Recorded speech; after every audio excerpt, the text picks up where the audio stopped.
இது வரைக்கும் எடுக்கப்பட்ட படங்கள்லயே ரொம்பவே பயமுறுத்துற பயத்தை உண்டாக்குன படம் எதுவும் தெரியுமா? பேய் படங்களை பொறுத்த வரைக்கும் ஒவ்வொருத்தருக்கும் ஒவ்வொரு சாய்ஸ் இருக்கும். ஒருத்தருக்கு காஞ்சரிங் ரொம்ப பயமுறுத்தின படமா இருக்கும். The tale of two sisters ரொம்ப பயமுறுத்துற படமா இருக்கும். ஆனா சயின்டிபிக்கா எந்த படம் ரொம்பவே பயமுறுத்தின படம் ப்ரூவ் பண்ணிருக்காங்க. அது என்ன படம் பாத்தீங்கன்னா சினிஸ்டர் 2012 ரிலீஸ் ஆன படம். இது எப்படி சயின்டிபிக்கா ப்ரூவ் பண்ணிருக்காங்க அப்படின்னா, படம் பாக்குற ஆடியன்ஸ் எல்லாரும் கூட ஹார்ட் பீட்டையும் செக் பண்ணிருக்காங்க.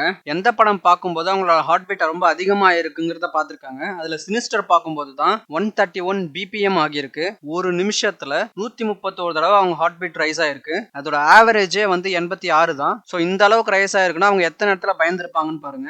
சினிஸ்டரை தாண்டி அதுக்கு அடுத்தடுத்த பிளேசஸ்ல ஹோஸ்ட், இன்சிடியோஸ், தி காஞ்சரிங், ஹெரிடிட்டரி, ஸ்மைல் போன்ற படங்கள் இருக்கு. அண்ட் இந்த எல்லா படங்களுமே ரொம்ப அருமையான படங்கள். சினிஸ்டரே முதல் பிளேஸ் இருக்கு அப்படின்னா சினிஸ்டரோட ஸ்டோரியே ரொம்ப டிஸ்டர்பிங்கான ஒரு ஸ்டோரி. அதை அவங்க படமாக்கின விதமும் ரொம்பவும் டெரஃபிங்கா விஷுவல் பண்ணிருப்பாங்க. அண்ட் படத்தோட எண்டிங்கும் ரொம்ப ஷாக்கிங்கா இருக்கும். படம் முடிஞ்சு அந்த படத்துல உங்களுக்கு வெளியே வரதுக்கு ரொம்ப நாள் ஆகும். சோ சினிஸ்டர் இது வரைக்கும் நீங்க பார்க்கல அப்படின்னா நைட்ல யாரும் இல்லாதப்போ லைட் எல்லாம் ஆஃப் பண்ணிட்டு பாருங்க. அந்த மூவியை என்ஜாய் பண்ணுங்க கைஸ். தேங்க்யூ.